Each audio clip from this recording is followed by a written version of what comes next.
providing more analysis about the most recent updates concerning Trump's policies.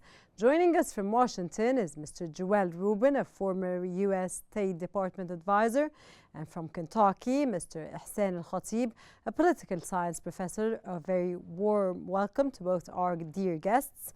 And we start off with Mr. Rubin. Sir, how do you view President Trump's approach to governance in his second term, especially regarding the speed and volume of executive orders? Well, it's great to be with you and with my colleague from Kentucky. And it has been a real whirlwind of activity. And President Trump enacted more than, I believe, 50 executive orders on his first day.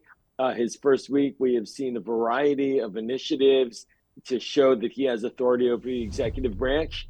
And he has really taken Washington by storm. But as all things go, it's never a permanent honeymoon. And I would say we're still in a honeymoon period.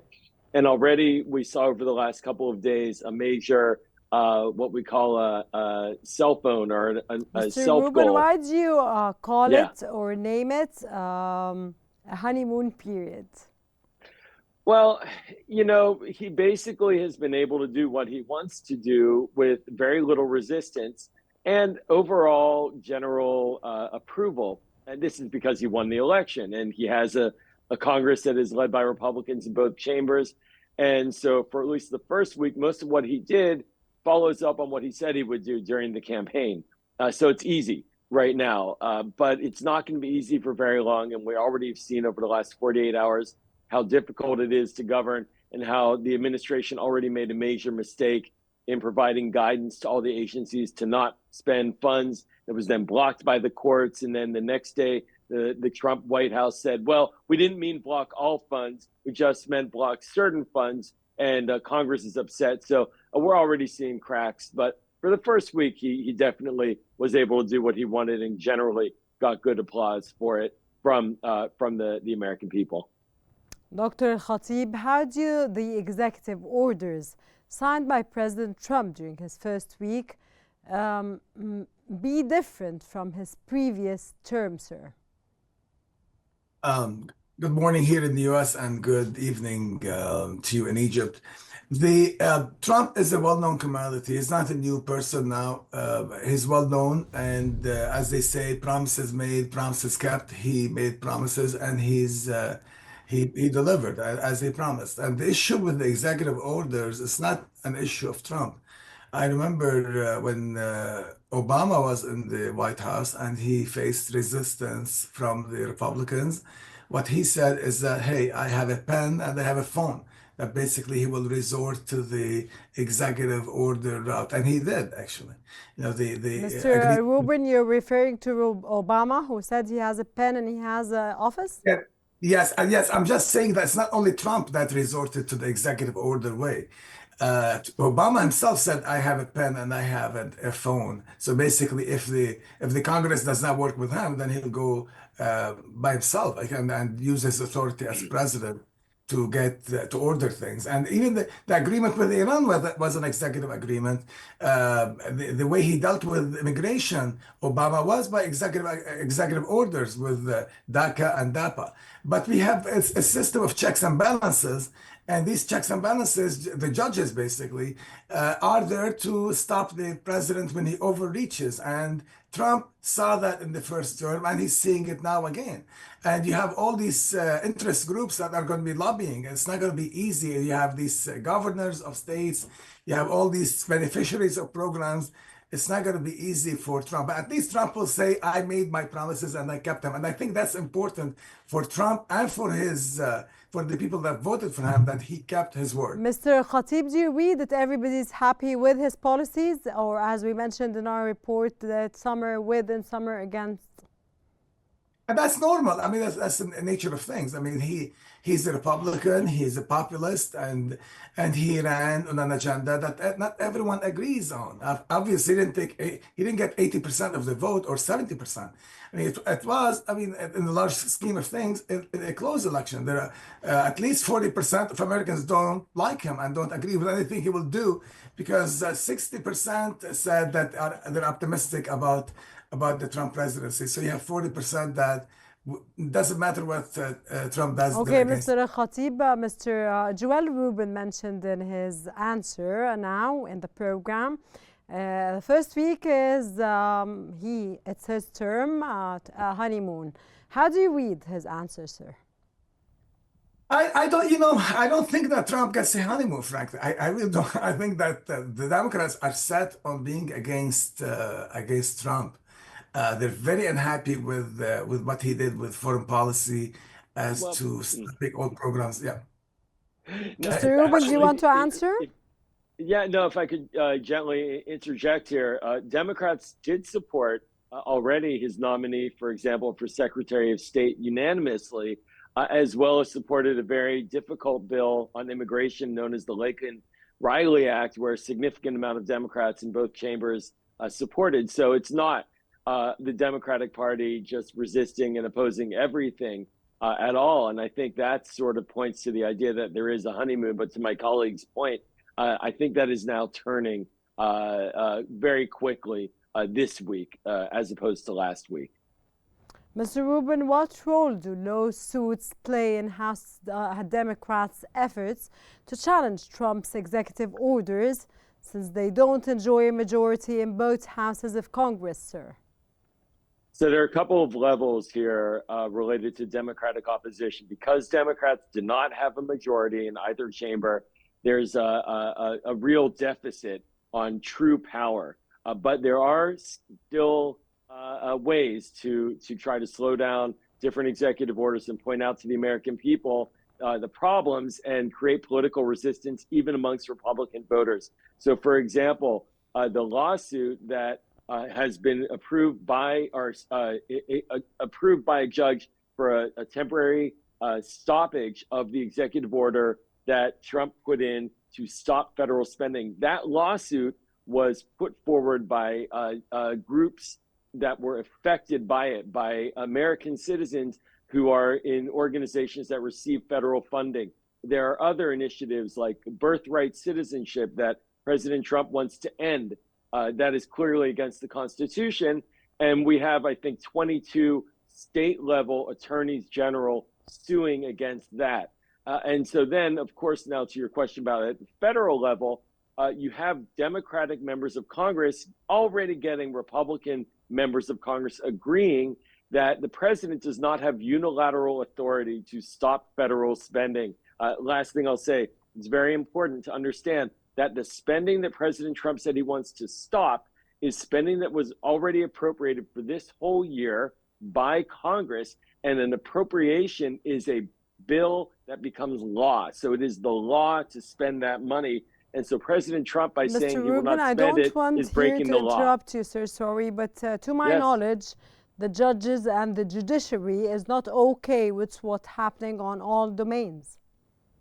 Yes, not on every domain. There are certain issues that they're against, they're not with. Well, these are temporary injunctions in the courts. And what will then happen is that the president, he has his own lawyer, the official solicitor general at the Justice Department, who will then go to court and appeal. And many of these cases, I believe, will end up at the Supreme Court, which will ultimately decide what is legal and not legal. So we're going to go to court. Dr. Khatib, how might Trump's immigration policies, especially on deportation and border security, impact the United States' relations with nations like Central and South America, sir? You know, the issue of immigration is not a new issue. The problem is that under Biden, it just was out of control. I mean, massively out of control. There was a huge crisis at the border that basically the signal sent by the Biden administration is that the border is open and you are welcome to come. And actually, I read in the paper in the beginning of the Biden administration, his DHS secretary saying that we're not saying don't come now, we're just saying wait. And that was when Biden just got into office, we're saying wait because we're not ready. So basically the message was the country is open. And as a result, millions came. Country is open to what, Dr. Khatib, sir? Say it again? The country is open to what? The country is open to illegal immigration, basically. Imagine the head of immigration saying to the world that the border is open to illegal immigration. That was the message. So millions came, and Sorry, sir. I need to understand this part because I don't understand your answer. You're yeah, saying that the country, the United States, is now open to illegal immigration? When Ah, Biden you're was saying Biden. You're not saying Donald Trump. yeah, when Okay. Biden, so this is the background of the problem is that all these millions of people that came in are the reason you have this hardline, Trump hardline. And American people were very angry with the idea of having millions of people. They're Did staying it on start since the Biden administration, sir, or before the Biden administration? the The Biden illegal administration, immigration? the illegal immigration, yes. Is it before the Biden administration No, or no, the from the Biden Biden? administration created. I mean, the immigration is an old problem, but it was. So it's an Uh, old problem, sir. Yes, but it was made way worse by the Biden administration policy that the American people made it a top issue. See, Okay. historically, American national elections, immigration is not a top issue. But the Biden administration keeping the border open, letting in millions of people, made it a top immigration issue. So when you ask American people what are the issues that you care about, the economy and immigration. Now, what Trump is doing actually is focusing on the those with a criminal conviction, and these are removable. Actually, there's no question about it. And he's focusing on removing them, and he's focusing on removing Okay, people. perfect, sir. Mr. Rubin, could you kindly please discuss the answer of Dr. Al Khatib and let's make it a three-way discussion to understand the situation better, sir? Yeah, look, immigration clearly was a major political issue for Donald Trump and one that helped him to win. But the remedy is not what my colleague is describing. What Donald Trump is now doing is terminating asylum. He is trying to end birthright citizenship in the United States, which means that for undocumented individuals, which means that if you are born in the United States, he wants to say that you are no longer an American, which of course is deeply unconstitutional. Is this applicable, Mr. Rubin, that you're no more American if you're born in the United States? Not now, no. But that is an If executive the order that current he are put undocumented, forward that's what Trump is that saying. What do you he want to wants say, that. Mr. Dr. Khatib? Yeah, what Trump is saying, and this is actually there is a question mark over it, a small one, if he can Are do it you or not. with the idea of No, there's a major question mark. But This is, if I may, What this Trump is is saying, it's in the Constitution that yeah, any individual born in the territory of the United States, except for exemptions from diplomatic children, is an American. Here's the issue. What President Trump is trying to do right now is to enact the most aggressive anti-immigrant policy in the history of the United States, and to deport undocumented individuals, but also to stop immigration and to stop individuals from around the world from coming even legally to the United States by ending refugee programs, terminating flights, for example, of thousands of individuals who had just been approved for coming to the United States. They terminated, canceled those flights, and are not letting them into the United States. So this is not just about a secure border. This is about an anti-foreigner, anti-immigrant policy overall. Okay, Mr. Dr. Al Khatib, of course, you can answer. yeah. What Trump? I mean, there are many components of immigration. It's not only one issue; it's many issues. But unfortunately, my sense is that the way that the Biden administration dealt with it is the reason we have what we have today. But as to citizenship, yes, on the face of it, the 14th Amendment says that anybody born in the U.S. is a U.S. citizen, and there was a Supreme Court case from the time of the Chinese exclusion era, where there's a Chinese born in the U.S. and his parents could not become citizens, but the court said it doesn't matter. His parents could not be citizens. He is a U.S. citizen because he was born in the U.S. But what Trump administration is claiming now is saying it's different now. The parents of that child that was born in the U.S.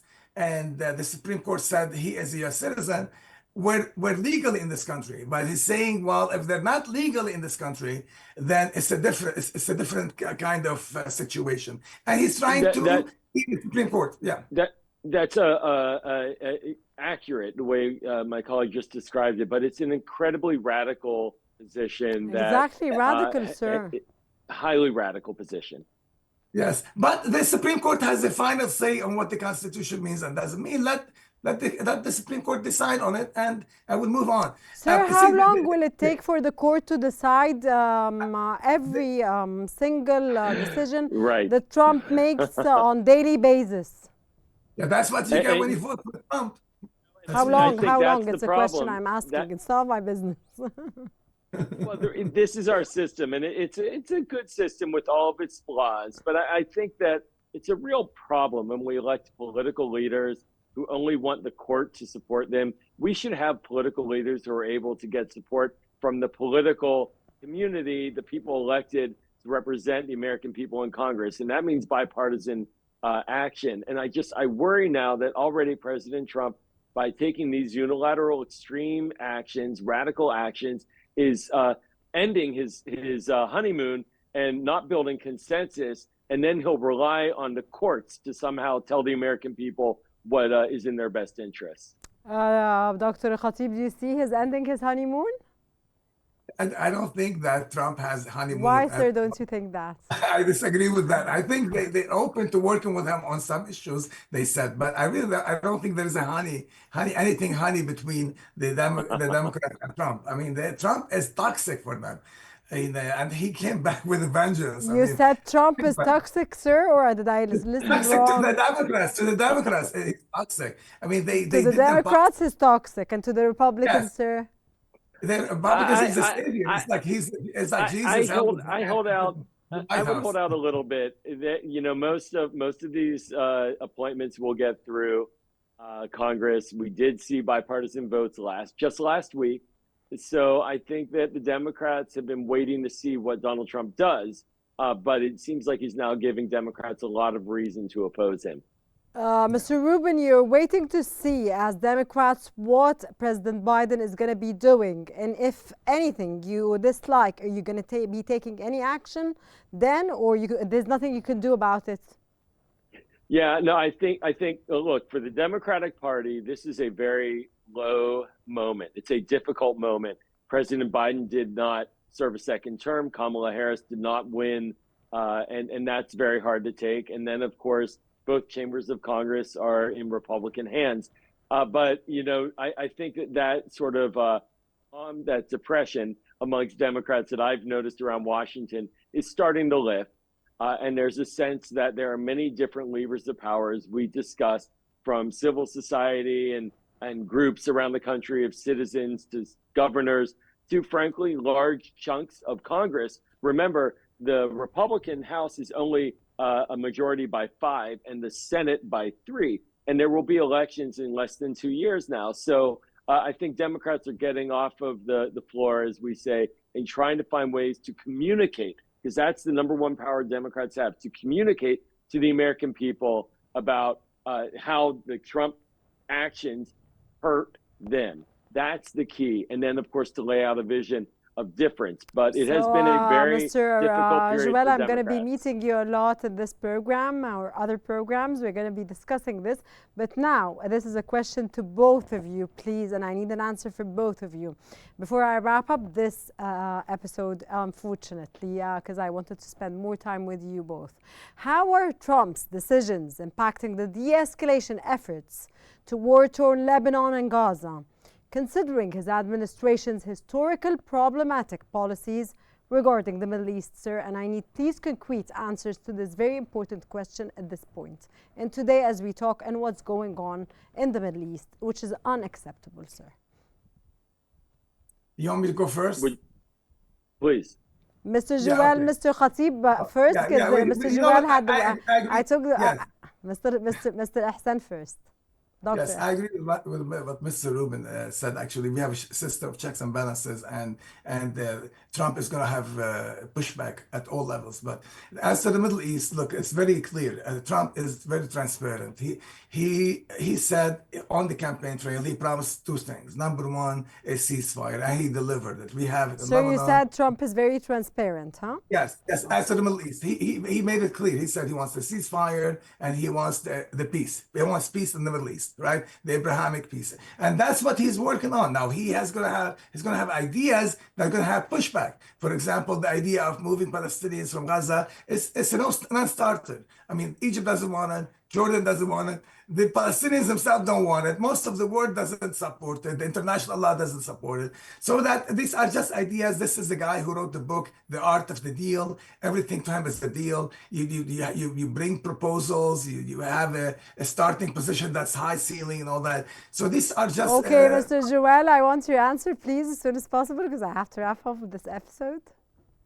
Well, the Trump team effectively negotiated a continuation of the Lebanon ceasefire for Do another you see a 3 ceasefire, weeks. sir? Today, did you see a ceasefire? They have extended the ceasefire with Lebanon between Israel and Hezbollah by 3 weeks. And If I President had time, Trump, I would have asked you why, but I'm sorry, I'm running out of time. Continue, sir. but the last thing I'll say, a couple of things is the first call President Trump made was to Mohammed bin Salman. He has Prime Minister Netanyahu visiting Washington next week. It's clear that he has an interest in finding a deal in the region to calm things down. And the Palestinian, the Hamas-Israel ceasefire continues to hold. But this is the easy part. This is building off of the work of the Biden administration for the last half year. The hard part will come when they have to really make decisions about what the United States can live with in some kind of deal. So watch this space, but it is clear that President Trump is interested and cares about calming down this region. Sir, I'm going to promise you to watch cautiously what's going on in the region, sir, especially in the Middle East. And unfortunately, I have to wrap up this episode with my dear guests, Mr. Joel Rubin, a former U.S. State Department advisor, and Dr. Ihsan Al-Khatib, a political science professor. Of course, I thank you for the fascinating analysis, for your informative, valuable insights. Can't you think, and fruitful, of course, discussion.